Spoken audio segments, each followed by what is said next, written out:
Hello everyone, it's Gamer Zero here. Today this video is a bit of a rush job, so I'm not actually going to be showing any gameplay, but I will show you the build and explain how it works. But before we get into this, I want to ask you guys to let me know what kind of games it is you would like to see videos on in the future, because I would like to post about more like different things, whether it be a different SAO game, though please not Licorice or Alicization, or whether it be about like for all I care, it could be captures on Fortnite or Elden Ring videos or Call of Duty Black Ops or Dead by Daylight or anything like that. And I also got Sea of Thieves recently, so it could be any of those things. So please let me know what it is you guys would like to see videos on, and please subscribe, and we'll have fun on that journey together. Anyway, let's go ahead and get into the build. So this build is a build that is good for going up into Special Challenge with. The Crimson Roar. Some of you might be questioning why it is I'd put a launcher on here. It's because when it hits, after enough hits or even a crit from the Crimson Roar, and as you can see, it has a good crit rate, when it hits the giant mechs in Special Challenge, it will knock them down onto their knees and give you a chance to go behind them and start shooting them in the back. And so since this is a crit weapon and so is the Grim Reaper, it makes a good combo together.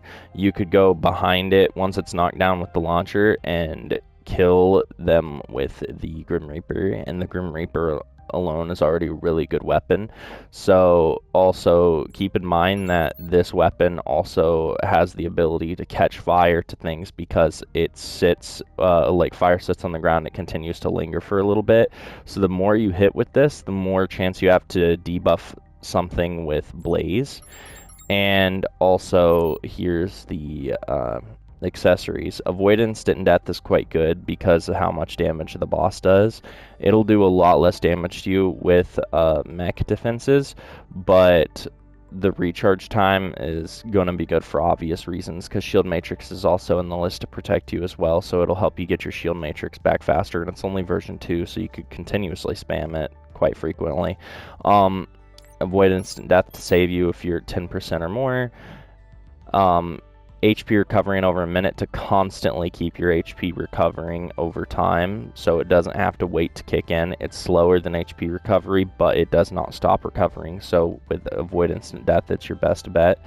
Physical defense to protect you from the boss's shots, as well as Levere's bullets also, and mechs and max HP. And of course the life forms on this, if you're running like Special Challenge B or Y, it will be useful for those. First aid kit, I hope I don't have to explain to you why that's necessary. Anti-element to keep you from being stunned, blazed, or poisoned. That's the whole point in that. Resurrection kit to help out teammates. Electromagnetic stunner for obvious reasons. And then viral shot 4. It debuffs both the enemy's damage and defense. Doesn't recharge as quickly as armor and power break, but it does do both in one, which recharge time will help you to get that faster since it's on the accessory. And it has a hidden effect where it makes your crits happen more frequently, even though it doesn't. As you can see, it doesn't say that, but you'll notice when you do it, if you experiment with it, you tend to get more crits while using viral than you do armor break. Skill freeze, I have up to version 3. I've not really leveled it up because I never use it, but you shoot Levere with this and she'll not be able to use her skills, and she'll become stupid on occasion too, so she'll just stand there and get shot.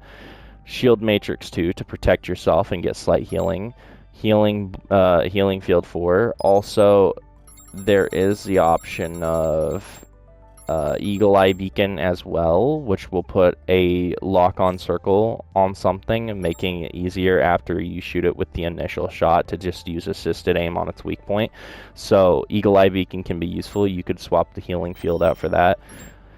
Power field, guard field with Human Fortress 1. Human Fortress 1, so that way its defenses don't override the better defense, because you can override a stronger defense with a weaker one. So version 1 doesn't have defense, so it won't have that mistake.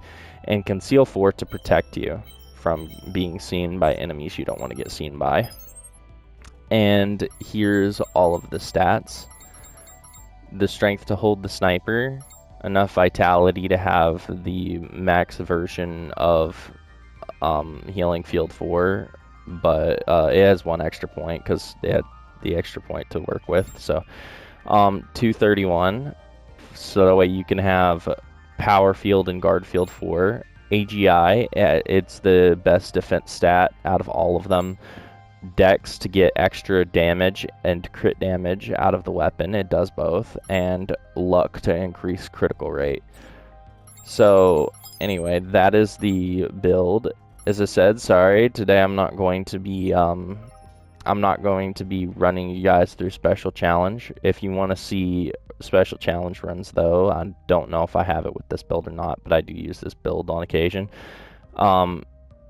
You could see me and my friends running through special challenge on some of my videos on this channel. So anyway, please feel free to subscribe and leave a like. And if you want to see any videos in the future, sorry about that, throat's kind of backed up, any videos in the future on different games, and not just how-to videos, but you know, just to watch, have fun, you know, just let me know what games you would like to see in the comments, and I'll see what I can do about that.